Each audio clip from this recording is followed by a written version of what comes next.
सर्वेभ्यो नमो नमः। वयं गुणीभूतव्यङ्ग्यस्य भेदान् पठामः। अद्य गुणीभूतव्यङ्ग्यस्य सप्तमं भेदम् अथ च अष्टमं भेदं पठिष्यामः। सप्तमः भेदः कोऽस्ति? सप्तमः भेदः अस्ति काक्वाक्षिप्तं गुणीभूतव्यङ्ग्यम्। अत्र काक्वाक्षिप्तं किम् अस्ति? काक्वा शब्दः अत्र तृतीयान्तः शब्दः अस्ति। कस्य अस्ति तृतीयान्तं शब्दः? काकु शब्दस्य। काकु शब्दस्य अर्थः किम् अस्ति? काकु वयं वदामः यत् ध्वनिर्विकारः यद् भवति तस्य कृते वयं वदामः काकु।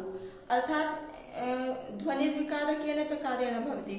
यदा एवं भवति शब्दः वयं वदामः निषेधात्मक, किन्तु तस्य अर्थः किम् आगच्छति? स्वरस्य परिवर्तनेन स्वीकार रूपेण आगच्छति। अथवा यदा वयम् एवं वदामः यद् अहं न करिष्यामि, मतलब एवं अवगच्छन्तु ये अस्माकं भय क्रोध इत्यादि संवेगाः सन्ति, तस्मात् कारणात् ध्वनेः यत् परिवर्तनं भवति तद उच्यते काकु। स्वरस्य भय क्रोध इत्यादि आवेगस्य कारणात् स्वरे विकारः जायते, तया आक्षिप्तं किं भवति? काक्वाक्षिप्तं। काकु ध्वनिविकारः अस्ति। ध्वनिविकारेण निषेधात्मक अर्थः अपि सकारात्मक स्वीकारात्मक अर्थः आगच्छति, तदुच्यते काक्वाक्षिप्तं गुणीभूतव्यङ्ग्यम्। अर्थात् यत्र व्यङ्ग्यार्थः वाच्यार्थापेक्षया अधिक चमत्कार युक्तः न भवति। अर्थात् ध्वनि अस्य अर्थः भविष्यति काक्वाक्षिप्तं गुणीभूतव्यङ्ग्यम्। अर्थात् काकु अर्थात् ध्वने विकारस्य कारणात् ध्वने विकारः तया आक्षिप्तं व्यङ्ग्यार्थः वाच्यार्थापेक्षया अधिक चमत्कार युक्त न भवति, तदुच्यते काक्वाक्षिप्तं गुणीभूतव्यङ्ग्यम्। अत्र काक्वाक्षिप्तं गुणीभूतव्यङ्ग्यस्य उदाहरणं कोऽस्ति? एषः श्लोकः अस्ति। अस्य श्लोकस्य छन्दः कोऽस्ति? अस्य श्लोकस्य छन्दः अस्ति वसन्ततिलका छन्दः। वसन्ततिलका छन्दस्य लक्षणम् उक्ता वसन्ततिलका तभजा जगौगः मथनामि कौरवशतं समरेण कोपात् दुःशासनस्य रुधिरं न पिबाम्युरस्तः सञ्चूर्णयामि गदयान् सुयोधनोरु सन्धिं करोतु भवतां नृपतिः पणेन। अत्र किम् अस्ति? अत्र अस्य श्लोकस्य वक्ता भीमः अस्ति। सः भीमः कं प्रति कथयति? सः भीमः सहदेवं प्रति कथयति। एषः श्लोकः तत्र आगच्छति। वेणीसंहार नाटकम् अस्ति। वेणीसंहार नाटकस्य प्रथमे अंके एषः श्लोकः आगच्छति। अत्र किं कथयति भीमः सहदेवं प्रति? पञ्चपाण्डवाः सन्ति, सर्वे जानन्ति। पञ्चपाण्डव मध्ये भीमः अपि अस्ति, सहदेवः अपि अस्ति। भीमः किं कथयति सहदेवं प्रति, स्व अनुज भ्रातरं प्रति किं कथयति? यत् समरे अर्थात युद्धे कोपात् अर्थात क्रोधात् कौरवशतम् अर्थात शतकौरवान् न मथनामि अर्थात तेषां संहारं न करिष्यामि। ये शतकौरवाः सन्ति, अहं क्रोधात् तेषां न मथनामि अर्थात संहारं न करिष्यामि। दुःशासनस्य रुधिरं न पिबामि उदस्तः अर्थात दुःशासनस्य उदस्तः। दुःशासनस्य अर्थात दुःशासन कः आसीत्? दुर्योधनस्य ये अनुज भ्राता आसीत्। दुर्योधन कौरव पक्षतः आसीत्, कौरवः आसीत्। कौरवस्य तस्य ज्येष्ठः पुत्रः दुर्योधनः आसीत्। दुर्योधनस्य अनुजः भ्राता आसीत् दुःशासन। अत्र अस्ति दुःशासनस्य उरस्तः अर्थात् उरु कस्य कृते वदामि उरु अर्थात् भवति हृदय। उरस्तः अर्थात् हृदयात् रुधिरं न पिबामि। दुःशासनस्य उरस्तः अर्थात् हृदयात् रुधिरं न पिबामि। संचूर्णयामि गदया न सुयोधनोरु। सुयोधनोरु अर्थात् दुर्योधन। सुयोधन शब्द दुर्योधनस्य अपरः नाम सुयोधनः अपि आसीत्। सुयोधनोरु अत्र उरु शब्द द्वितीय विभक्ते द्विवचनान्तं रूपम् अस्ति। अर्थात् उरु जङ्घा भवति तर्हि एकजङ्घा न उभौ। अत्र दुर्योधनस्य उरु गदया भीमस्य पार्श्वे गदा आसीत् तर्हि गदया न संचूर्णयामि अर्थात् उरु जङ्घा इत्यस्य चूर्णनं गदया न करिष्यामि। अत्र किं वदति भीमः भवतां नृपतिः सन्धिं करोतु पणेन अर्थात् भवतां नृपतिः अर्थात् किं करोतु। अत्र भवतां शब्दः किमर्थम् अस्ति। भीमः किमर्थं प्रयोगं कृतवान्। भीमसेन एतदर्थं कृतवान् अस्य अभिप्रायः एवम् अस्ति यत् एषः युधिष्ठिरः भवतः राजा अस्ति मम नास्ति न प्रजाया अस्ति केवलं भवतः अस्ति। अर्थात् भवतः किमर्थं वदति यत् एवं भवति पणेन अर्थात् पंचग्रामक रूपेण संधिं करोतु। भवतां नृपति अर्थात् युष्माकं ये नृपति अस्ति मम राजा नास्ति प्रजायापि राजा नास्ति केवलं युष्माकं राजा अस्ति स इदानीं समये युधिष्ठिरः। तर्हि भवतां नृपति अर्थात् भवतां राजा पणेन अर्थात् पंच ग्रामस्य ग्रहणं कृत्वा संधिं करोतु। युद्धं मा करोतु संधिं मा करोतु। अत्र वाच्यार्थः इदमस्ति। किम् अस्ति इदम् एकदा पश्यन्तु। यदा महाभारते वयं जानीमः प्रसङ्गः आसीत् यदा युधिष्ठिरः किं करोति स्म जुआ इत्यादिकं क्रीडादिकं करोति स्म। तत्र छलेन किम् अभूत् दुर्योधनः युधिष्ठिरं पराजितं कृतवान्। तदा युधिष्ठिरः एवं प्रसङ्गः आगच्छति यत् युधिष्ठिर महोदयेन किं कृतवान् सर्वं तत्र जुआ मध्ये पराजितवान्। द्रौपदीमपि तत्र दावरूपेण तत्र नियोजितवान्। एषः प्रसङ्गः सम्यक् अस्ति न वा सत्यमस्ति न वा न जानामि कियत् प्रतिशतमस्ति सत्यं किन्तु तत्र एवम् आगच्छति यत्र तत्र दुर्योधनः किं कृतवान् द्रौपदीं प्रति अशिष्टव्यवहारः कृतवान्। दुर्योधनः अपि कृतवान् एवं उक्तवान् न दुर्योधनः अपि यत् मम जङ्घा उपरि आगत्य तिष्ठतु। तर्हि तत्र भीमसेनः प्रतिज्ञा कृतवान्। दुःशासनः अपि तत्र अभद्रव्यवहारः कृतवान्। तत्र सभायाम् आगत्य केशकर्षणं कृत्वा तत्र सभायां तत्र आनीतवान् द्रौपदीं। तत्र कोपावेशेन तत्र क्रोधित भूत्वा भीमसेनः प्रतिज्ञां कृतवान्। किं कृतवान् यद् अहं ये शतकौरवाः सन्ति तेषां संहारं करिष्यामि। तत्र आसीत् द्वितीय प्रतिज्ञा किं कृता आसीत् यत् दुःशासनस्य उरस्य अर्थात् हृदयात् अहं रुधिरं पास्यामि। सुयोधन अर्थात् दुर्योधनस्य जङ्घायाः चूर्णनं करिष्यामि प्रतिज्ञा आसीत् भीमसेनस्य। ये प्रतिज्ञाएं सारी भीमसेन ने उस समय की थी। लेकिन अब क्या होता है कि युधिष्ठिर भीम श्री कृष्ण और ये सारे पांडव आपस में चर्चा करते। इतना सारा सब कुछ हुआ पहले। अब वर्तमान समय में वो क्या चर्चा कर रहे हैं कि हम के भले ही दुर्योधन हमें नहीं देता कुछ भी कोई बात नहीं, हम केवल 5 गांव लेकर के ही संधि का कार्य कर लेंगे। तो संधि का कार्य कर लेंगे तो संधि का कार्य का मतलब जो हमारे साथ इतना बड़ा अनर्थ हुआ है हम वो सब भूल जाएं, हम केवल 5 गांव लेकर के ही संतुष्ट हो जाएं। तो इस बात से क्रोधित होकर के भीमसेन जो है वो युधिष्ठिर के प्रति कह रहा है कि भवताम नृपति ही, ये कि तुम्हारे जो राजा है वो 5 गांव रूप लेकर के संधि कर दो उसके साथ। लेकिन किम अस्ति अत्र मथनामि कौरव शतम समदेन कोपात, आप आप लोग संधि कर लो, लेकिन मैं उसको ऐसे ऐसे नहीं करूंगा। मैं दुर्योधन का की जंघा नहीं तोड़ूंगा, दुशासन के रुधिर को नहीं पीऊंगा, उसको नहीं, शत कौरवों का नाश नहीं करूंगा, ये बोल रहा है उस समय।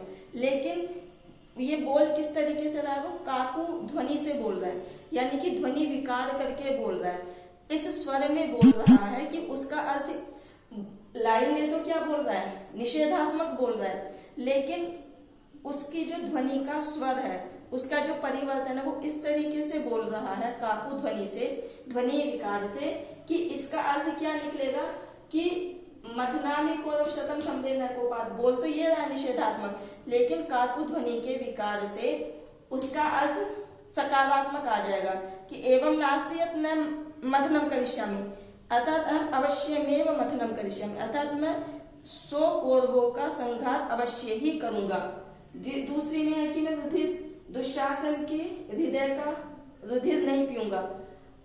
ध्वनि विकार से क्या तो ये रहा, लेकिन ध्वनि विकार से क्या अर्थ निकलेगा कि मैं दुशासन का जो रुधिर है वो अवश्य ही पीऊंगा। तीसरी पंक्ति में कहता है कि मैं दुर्योधन की गदा का चूर्ण नहीं करूंगा, लेकिन काकू ध्वनि से क्या अर्थ निकलेगा कि मैं उस दुर्योधन की जंघा को अवश्य ही तोड़ूंगा, गदा से अवश्य ही पूरा बनाऊंगा। तो यहाँ पर व्यंग्य की वाच्यार्थ तो अस्ति, सर्वे जानन्ति, समक्षे अस्ति, किंतु व्यंग्यार्थ किमस्ति, मतलब यहाँ पर जो व्यंग्यार्थ है वो वाच्यार्थ के साथ सहभाव में स्थित है। सहभाव में स्थित होने के कारण, मतलब ये देखो यहाँ पर अत्र मथनामी एव, अर्थात मैं 100 कौरवों का युद्ध में अवश्य मथन करूंगा, अर्थात उनका अवश्य संहार करूंगा, दुशासन का रुधिर अवश्य पीऊंगा, दुर्योधन की जंघा अवश्य तोड़ूंगा। ये जो व्यंग्य है ये वाच्य के निषेध के साथ स्थित रूप में स्थित है, अर्थात जो वाच्यार्थ है वो निषेधात्मक है, लेकिन जो व्यंग्यार्थ है वो निषेधात्मक नहीं है, वो स्वीकारात्मक है। तो जो व्यंग्यार्थ है स्वीकारात्मक की मैं ऐसे ऐसे काम अवश्य ही करूंगा, ये वाच्यार्थ का जो निषेधात्मक जो वाच्यार्थ है उसके साथ सहभाव में स्थित है, इसीलिए ये काक्वाक्षिप्त गुणीभूत व्यंग्य का उदाहरण है। अग्रे अस्ति अष्टमः भेदः अस्ति। अष्टमः भेदः किम् अस्ति, असुन्दरम्। अत्र समासः यदा वयं कुर्मः तदा किं भविष्यति, न सुन्दरम् असुन्दरम्, अर्थात सुन्दरः नास्ति, न तत्पुरुष समासः अस्ति, सुन्दरः कः नास्ति, व्यंग्यार्थस्य एव चर्चा भवति। सुन्दरः नास्ति अर्थात व्यंग्यार्थः सुन्दरः नास्ति, व्यंग्यार्थस्य चमत्कारित्वं न वर्तते। यदा व्यंग्यार्थस्य चमत्कारित्वं न वर्तते तदा कस्य चमत्कारः भविष्यति, व्यंग्यार्थस्य न भविष्यति, तदा वाच्यार्थस्य चमत्कारः भविष्यति। अत्र किम् अस्ति, असुन्दरम्, अर्थात यत्र व्यंग्यार्थस्य चमत्कारित्वं न वर्तते किन्तु वाच्यार्थस्यैव चमत्कारित्वं वर्तते, तदुच्यते असुन्दरं गुणीभूत व्यंग्यम्। अर्थात यत्र व्यंग्यार्थ चमत्कारित्वं न भविष्यति तत्र गुणीभूत व्यंग्यं भविष्यति। अत्र अष्टमं भेदम् अस्ति। श्लोके किमस्ति एकदा पश्यन्तु। वाणीर् कुञ्जोड्डीन शकुनि कोलाहलं शृण्वन्त्याः गृहकर्म व्यापृताया वध्वाः सीदन्ति अंगानि। अत्र किमस्ति, पूर्वम् अर्थं पश्यन्तु। अत्र अस्ति वाणीर्, वाणीर् किमुच्यते, वाणीर् भवति वेतस वृक्षः, वेतस वृक्षः भवति, तस्य किमस्ति कुञ्ज, कुञ्ज अर्थात गहन स्थानानि, यत् एवं नास्ति, ये वेतस वृक्ष अस्ति दूरे दूरे स्थितः नास्ति, सघन रूपेण अस्ति, एकस्मिन्नेव स्थाने बहवः वृक्षाः सन्ति।